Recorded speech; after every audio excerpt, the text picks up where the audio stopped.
Hello and welcome to Empower, the program that focuses on amazing women who are changing the narrative and influencing the society in a positive way. I am your host, Sharon Ajay. And on today's episode of Empower, we shine the spotlight on a woman whose work is transforming lives in some of the most vulnerable communities. She is a passionate mental health advocate, community development practitioner, and upcoming author with over 5 years of experience driving change at the intersection of psychosocial support, youth empowerment, and humanitarian response. From leading interventions in IDP camps that support thousands to founding platforms like Mental Health with Asher and Soulful Flow. She is using advocacy, wellness, and even sport as a powerful tool for healing and resilience. Please join me in welcoming a true champion for mental health and community transformation, Patience Asher. Welcome to the studio, ma'am. Thank you very much for having me. Yeah, you look beautiful, by the way. Thank you so much. I feel honored to be here. Yes, ma'am. Let's dive right into what we have for today. Now, for over 5 years, you've been working at the intersection of psychosocial support, youth empowerment, and humanitarian response. And of course, that's quite broad. But take us to the beginning. What was the experience that led you through this part? So I'll start by saying, as a young girl that, yes, was born in Abuja, but had to move down to Borno State, which is my state of origin. Boko Haram started the whole crisis. Yeah.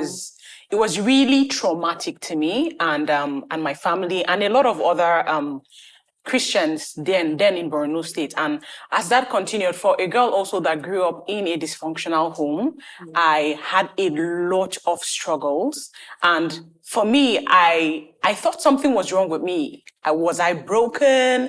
I was trying to find answers. And in seeking answers, I found myself as I grew up and was in school. I was also holding positions in church fellowship, and all I knew was just, the biblical way of supporting myself, pray to God, hopefully I'll get help. And I had a lot of people come to me seeking help because they thought I had it all together. And, that informed my deciding to go further to seek more knowledge on how I can help and support these individuals, because for me, I just knew that having to tell them about God's love was not enough. Yeah. They were struggling with rape issues, depression, and a lot of other things that they couldn't, find answers to. And I was going through, similar. So I just knew that I needed to move further than just the biblical knowledge I had, so I could support myself and so many that were also under my care at that time. That's quite remarkable. Let's talk about your work with Pairs to Glory Foundation. Now, Pairs to Glory uses sport as a tool for healing and inclusion, and that's really nice. That's really a unique thing to do. But why is sport such an important tool in addressing trauma? So when you look at, for example, let me just start by using the very popular example we know. When it's football, a whole entire community can gather, maybe when there's a football match, Premier League, name it, So sport, we found out that is a very great tool that can drive social change. It doesn't matter how divided Nigeria is. When there's football that Nigeria is playing, everybody is one. Yeah, we're all together. We're not thinking about religion. Yeah. We're not thinking about culture. Nobody's saying that this person is Igbo, Yoruba, or Hausa. We're all together. So we found out that sports can be a tool that can drive social change. And so we looked also at the fact that in these vulnerable communities, because if you look at most of the players that have gone pro, they didn't actually come from, let me use the word, so to speak, very comfortable societies. Yeah. Most of them came from the slums. Most of them came from disadvantages.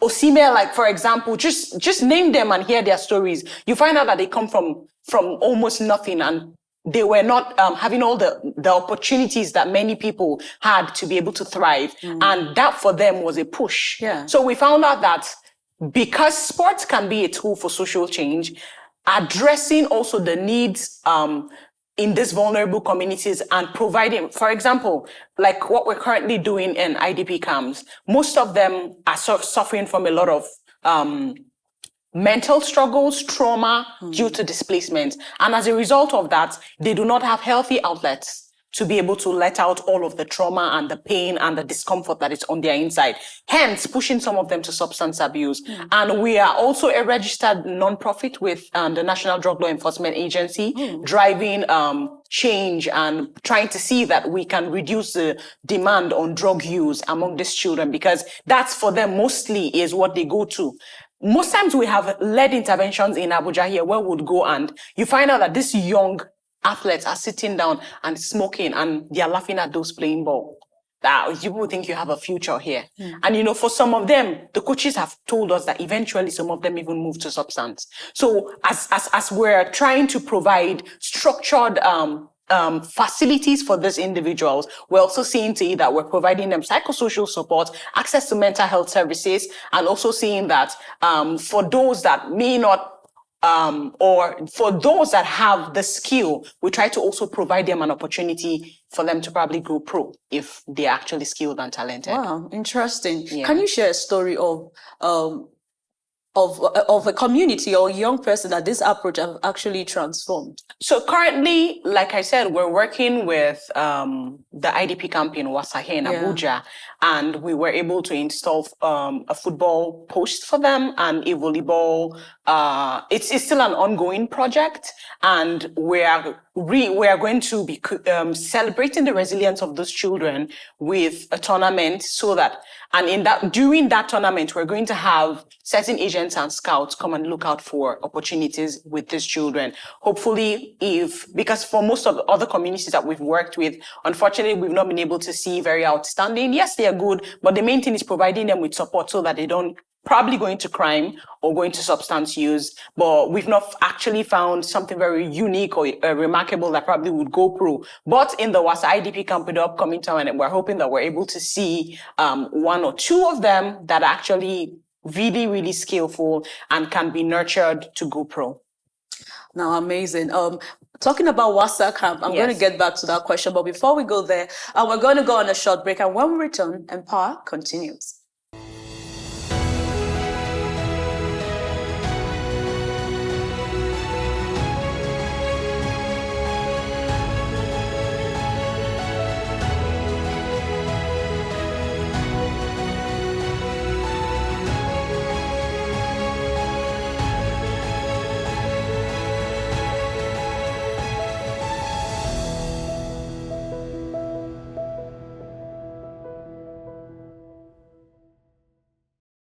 Well, if you're just tuning in, this is Empower, and we are with Patience Asher. Now, talking about Wasa IDP camp, your foundation has impacted over 500 youths, and of course, they are at the leading foundation at the Wasa IDP camp, which houses over 7,070 displaced persons, and that is quite amazing. I would like you to share with us the challenges you faced working with vulnerable, communities.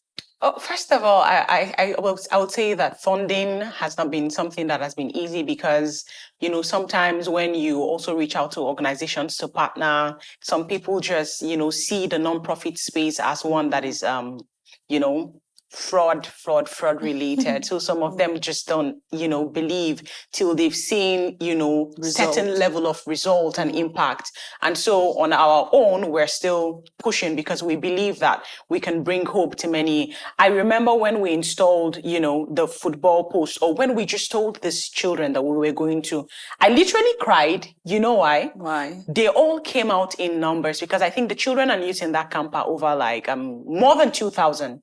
Because it's a camp of over 7,700. And so we had them come out and they started clearing the grasses there out of excitement. And you needed to see the tiny, cute little children. They were now holding their legs. Them too, they were doing warm up. I couldn't just tell when I started crying. And when I started interfacing, when we were having counseling sessions with some of these girls, you could see that beyond just, some of them are talking about ghosts appearing in the camp. They are constantly living in fear. Kidnapping still in the camp. Here in Abuja, Wasa, kidnapping in the camps. Herdsmen attacking the farms of their parents. And that's the only way they get food to eat. They don't have conveniences. There are no toilets. They don't even have water. The only existing bowl isn't functional. So when you look at it, there's a lot to be done, just beyond, because after you create a safe space for them to come and play ball, they don't have food to eat. Their parents are struggling.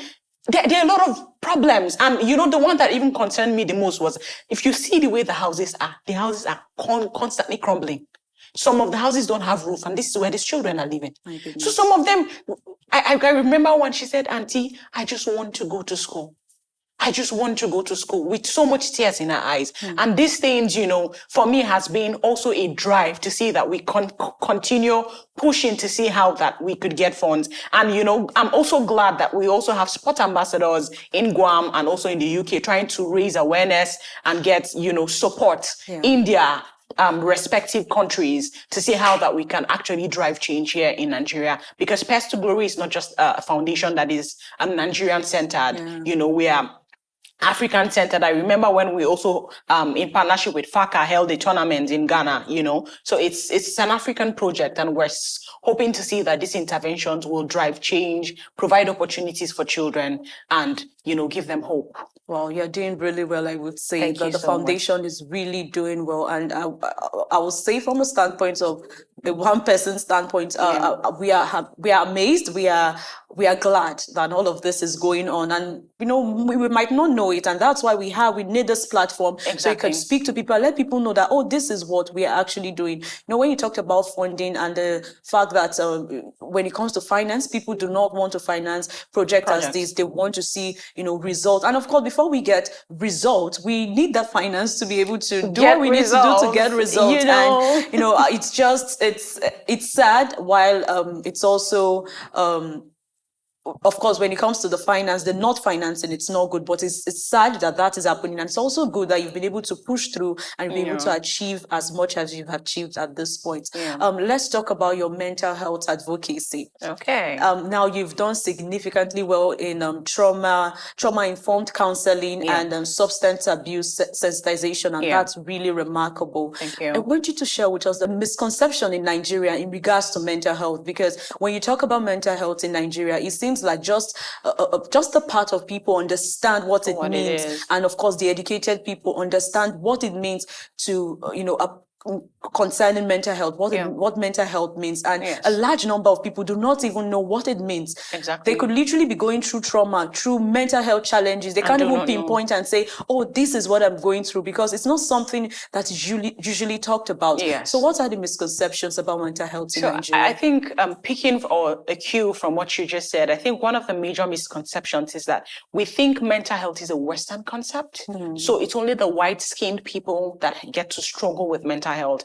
And just before we get down to that, that's what my book also is trying to demystify, because we find out that some of the things that lead to some of the mental health problems that we see children, youths, and eventually adults face are neatly, what's the right word? In an absence of the right word, they are knitted into our norms, into our cultures, into our belief systems, into family. I'll give an instance. For example, in the typical African home, it's just believed that parents are always right.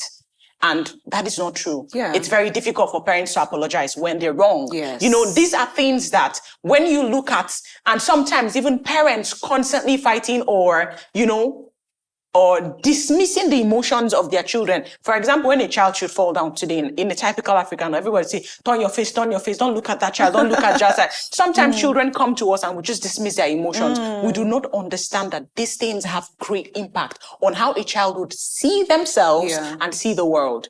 And a lot of times when these things happen, the truth is that children and even eventually adults think that they are the ones broken and it is their fault, that either the home is broken, daddy and mommy are constantly fighting, or dad cannot provide it. They just internalize all of these things and make it about them, unfortunately. So mental health challenges are not, it's not just a Western concept. And I tell people, especially women, because a lot of studies are beginning to show that, there is a direct relation with how women ingrain all of what they're going through, and is leading to a lot of autoimmune diseases, especially in women. Why? Because they're just soaking it up. Yeah. They're soaking it in, and it's leading. And I tell people that sometimes you find out that you're having gut issues, constant headache. If you check, and I use a very popular example, and I tell people, when your guy breaks your heart, what's the next thing? You can feel your chest hurting. Yeah. That's to tell you that your mental health is directly related to your physical health.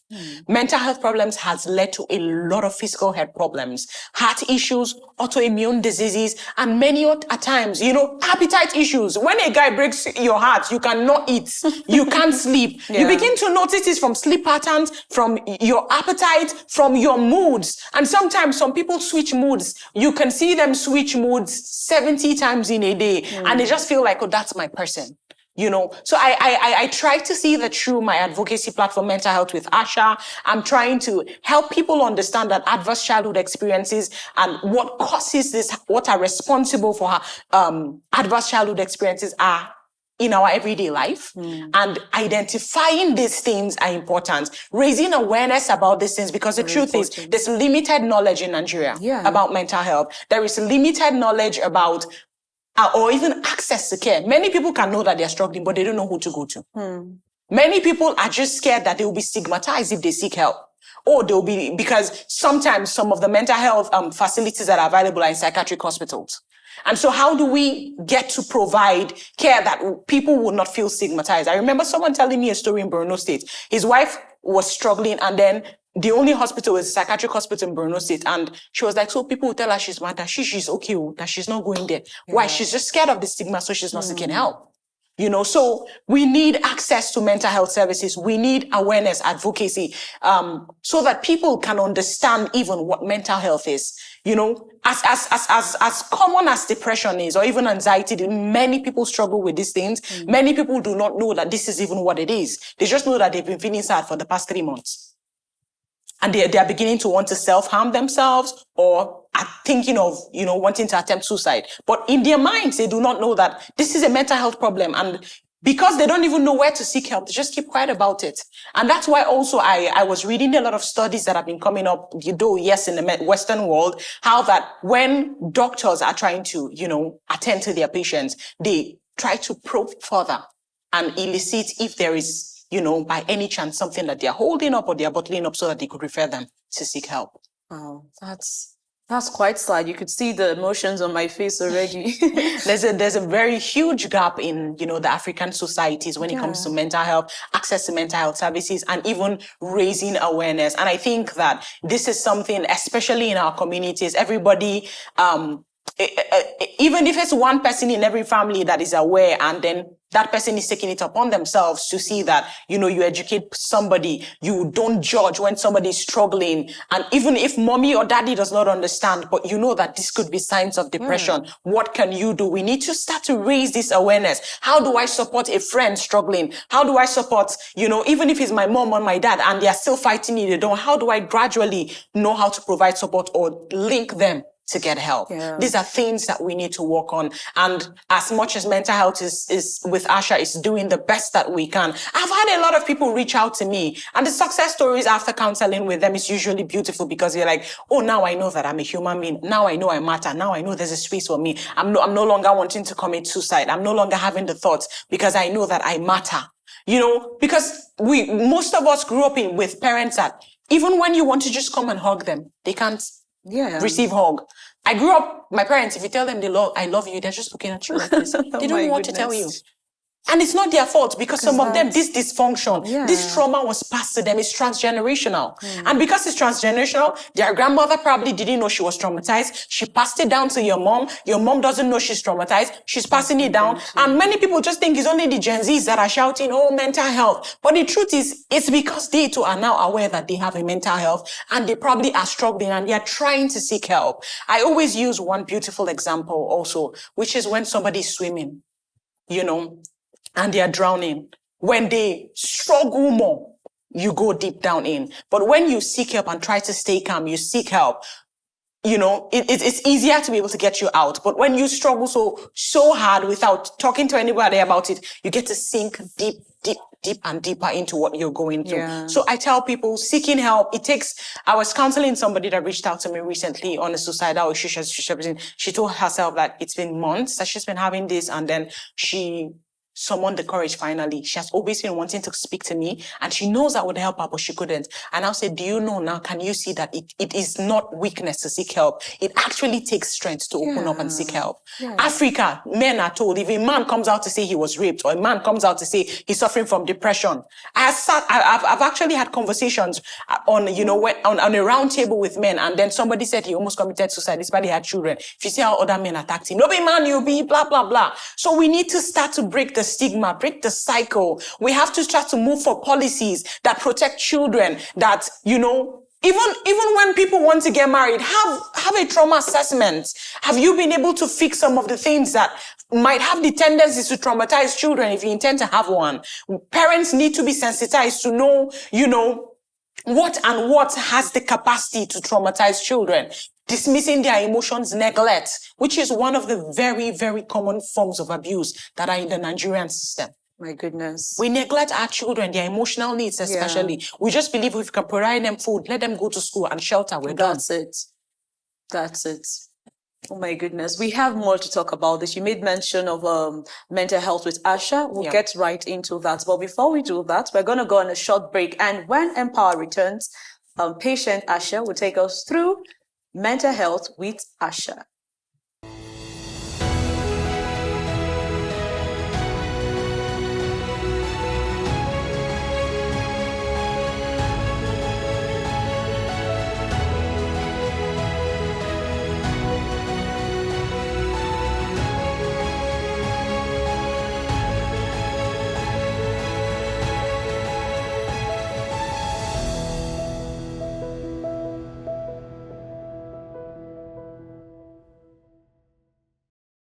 Welcome back. If you're just tuning in, this is Empower.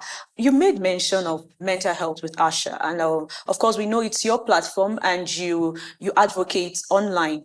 I want to ask a question. Yes, in as much as we know, okay, yes, it's a platform that focuses on giving relief or counseling to people with mental health. It's done online.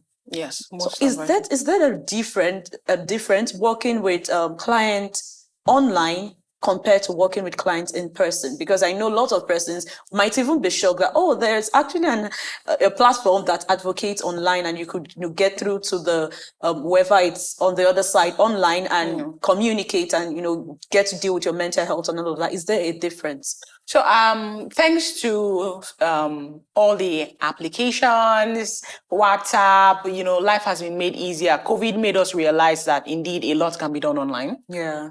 Because of the shutdown, everybody had to stay indoor. So everybody had to find better ways, to get things done. Yeah. It actually brought a lot of light to the fact that people were struggling mentally in their homes. Many people that will always run out from their families, to seek solace elsewhere, they had to stay. So many people had to also start counseling virtually. Yeah. And yes, we know that many people run away from counseling because they think that, the counselor, therapist, or psychologist is going to cut their neck. Counseling is too expensive. I can go for it. And yes, a lot of that we have been doing has been very discounted and sometimes even pro bono, just to be able to support people that need this help. But the truth is that it's actually different, because sometimes over the phone and from their voices, yes, we try to see that we can provide them the support, but you can tell a lot from body language if it's actually a one-on-one session. It gives you an opportunity to actually pay attention to certain things, especially that are non-vocal. So I would say that as much as we have a lot of success rates with our virtual counseling, physical counseling too is actually very, very, very effective. Okay. Yeah. So let me put this question through. You've done on-site counseling and you've also done online counseling. Of course. Which would you say reaches more clients or more, clients? Which of them? So far in my experience has been more virtual. Okay. Because distance for so many people, and some of them will tell you that aside the fact that even if I'm able to raise the money for my counseling session, my transportation again, so most of the time we'll end up having to just go virtual, Yes, so I would say that that has been more efficient for me in providing counseling services has been virtual. Okay, interesting. But in interventions that we are on site, of course, one-on-one has been, because there we are on site with the people. Yeah. All right. You also founded Soulful Flow, a women's community, yes. a wellness community, blending yoga and it's a safe space for healing. Yes. So tell me, why do you believe women especially need such intentional safe space? I tell them whenever we gather for yoga and our sessions that don't be a wife, don't be a girlfriend, just be a human being here. Forget you have children. Forget everything about your life and just breathe through the moment. We carry so much weight.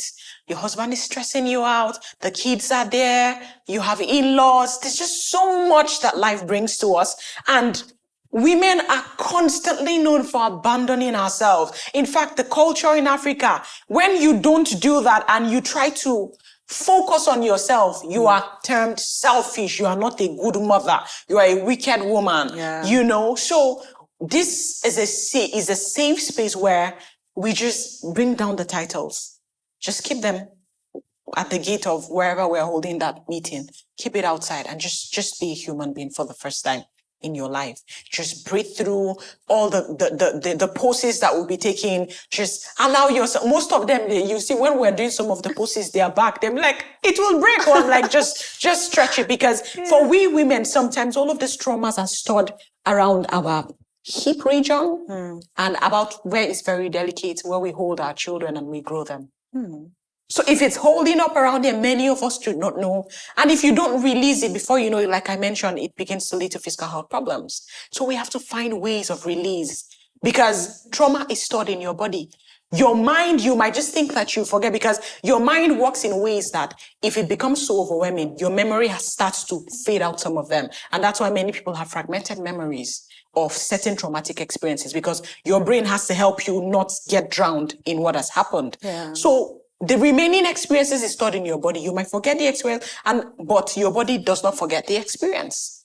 The trauma gets stored in your body and then it will come out as backaches for some people. Chronic backaches. Sometimes they will tell you it's my chest. Sometimes it shows up as different things for different people. So we created this safe space for every time that we have the safe spaces, when you hear, they are the ones disturbing me. Please, when is the next session? I need to unburden my chest don't feel. Because we now have a session where people, we call it soul session. Just unburden is a safe space. What's been on your mind? There are questions that would, inform that session. And when they do that, a lot of times there's this relief because now I'm able to just talk about it without judgment. And people could just, share their similar struggles like that, what they did, what you could do to help. And then, women just go feeling lighter. Sometimes it's not that they solved your problem. They just provided you with enough information for you to be able to decide on what to do. Wow. And, that kind of support is something that they're always looking out for when it's the next session. Amazing. When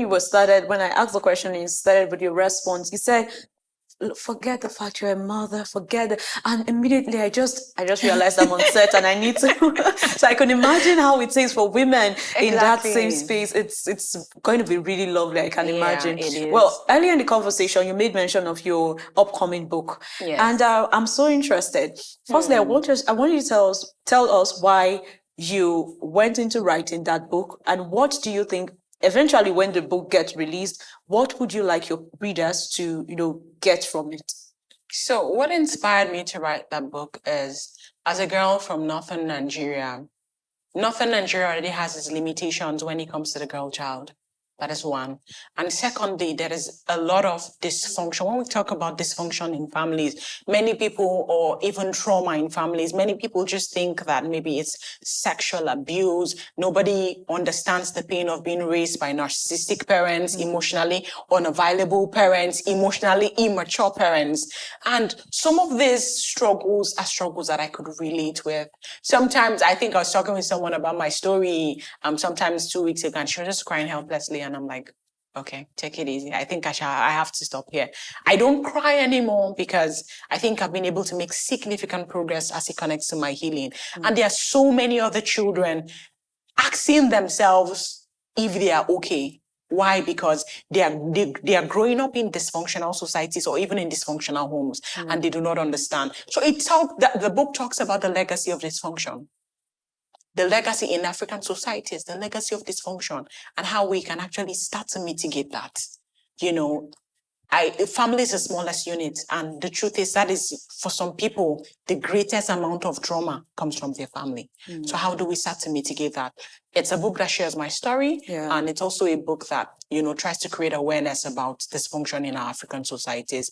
And what I know, I believe that my readers would get from reading that book is to see how neatly knitted dysfunction is in our society.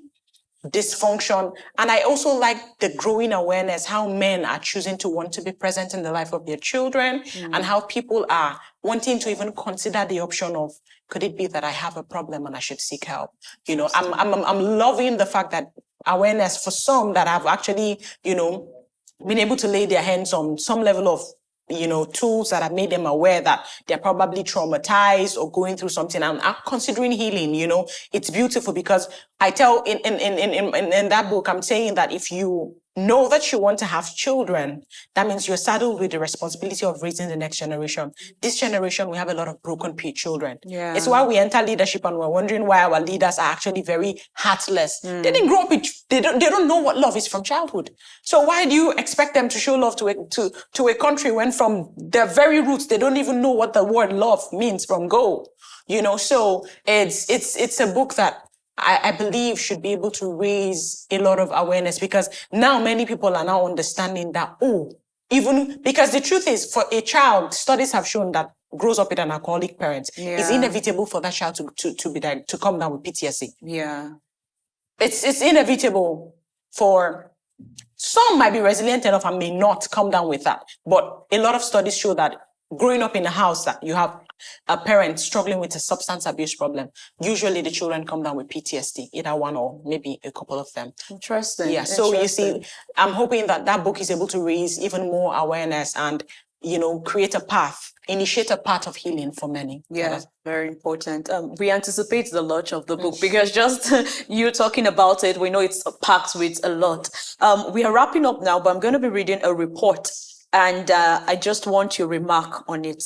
Now, the report says Africa has the highest rate of suicide in the world and the lowest per capita spending on mental health, with critical shortages, in particular of community health workers and facilities that could help prevent many mental health conditions from becoming even more severe. Now, as a mental health advocate, I just want to get your remark on this report. So I'll start by saying that I think I read an article that talked about the whole population of Nigeria currently practicing psychologists or psychiatrists. I don't think they're up to 200 for a population like ours. 200, 36 states, 200 psychiatrists, psychologists, therapists, licensed practicing. And you just imagine it was doctors that we only have 200 doctors in the whole of that 6 states. There will be burnout, and if there's burnout, practitioners cannot even deliver well. Even the shortage alone. And then because there's no awareness, there's no training, even for those that could just even provide first line support, it could just be before they are even further referred for, maybe deeper care and all of that. We don't have that. Funding is actually a major problem, because most of the times people will just be like, when you raise, and I think that's something that the government should look into, because when you talk about this whole mental health, some people say, are we not all Nigerians? Shove it off your shoulder, Jerry. The economy is hitting everybody. But even the fact that we have to put in more funds and try to encourage people to move into these spaces, counseling, social work, providing first line support before they are being referred, support groups in communities, it's very important. Suicide rate will continue because sometimes for them, it's economic issues that is making them want to commit suicide. Yeah. It's depression. There's so many reasons why many people consider suicide. And we're having more rates in men than even in women.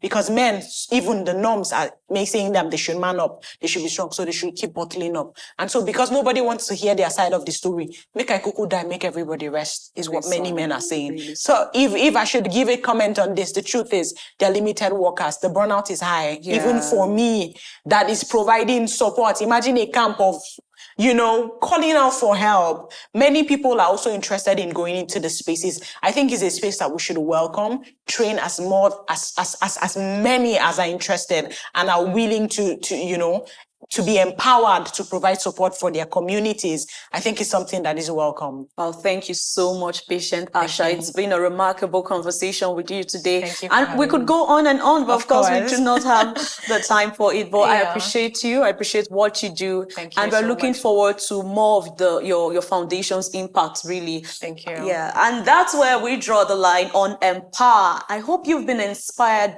by what Patience Asher is doing. And I hope you've been able to get ample knowledge on the need to care for your mental health. Well, until next time, I am your host, Sharona J.